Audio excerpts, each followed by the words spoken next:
My name now is Betty Eki, but I started out as Nakashima, Betty Nakashima, September 11, 1915. But we had a nice life. Even with the war, we managed. And what I lost more was the people who said they were my best friends.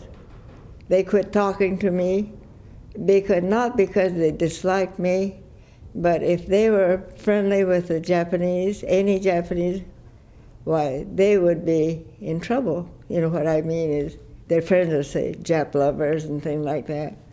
And so they told me, they said, Betty, we love you just the same, you know. And that brings tears to my eyes that so many still favored us, even if there was a war between our countries. I would say that internment camp that you might read about in the movies or see the movies, they are a little exaggerated, and maybe not, but maybe we were just fortunate to be in the camps that we were. We'd hear once in a while, did you hear somebody got shot because he was trying to get out of there? But that might have been just a talk. But I don't know how the others felt, but I thought I was living pretty good. In Tule Lake, well, we didn't have too much because we just had a cabin, you know, a barrack and a room in the barrack. But no matter where you go, you make the best of it. And so the people who had money, I don't think they were any worse off than we were. You know, we were any better off than they were either. I didn't know the rich people, but yeah.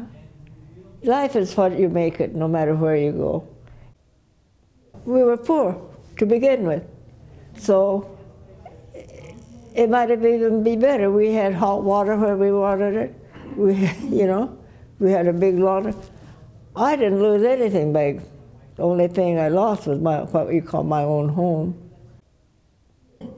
But being there made us realize that we have to give the kids a better education, and to do that you have to work, and so the kids won't have to go through what we had to get food on the table, although we were getting fed real good. You know. And they had their time that they can go have a party and this and that. You know. You wouldn't even know. It was just, to me, it sounded like just a big gathering, because we were fed 3 times a day. If you didn't like the food, that was your hard luck. And then they had clubs for the young people, and they had dances, and they had parties too. It wasn't all the switch hitting every time you turned around a different way. It wasn't that kind. I think the people were all asked not to mistreat us, because a lot of us were, you know, citizens. We're still citizens.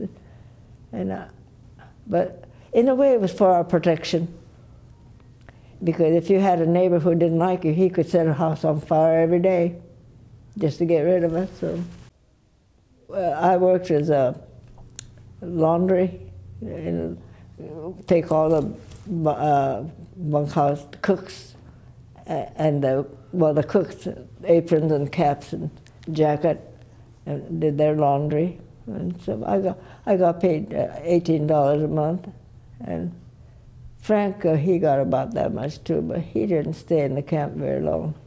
He heard the work on the roller, so he left right away, early. But I didn't see anybody who was unhappy. I think the unhappy people would have been unhappy anywhere, you know. I think now like us, if Frank could have stayed as a grocery clerk, maybe that's all he'd be now, or maybe own his little grocery store. But no, he worked hard, and they all worked hard. All the Japanese worked hard. And then there were young ones who, you know, like to put on shows and stuff like that, so we had entertainment. But we were not mistreated. I don't regret it. We were just lucky that we were treated the way we were.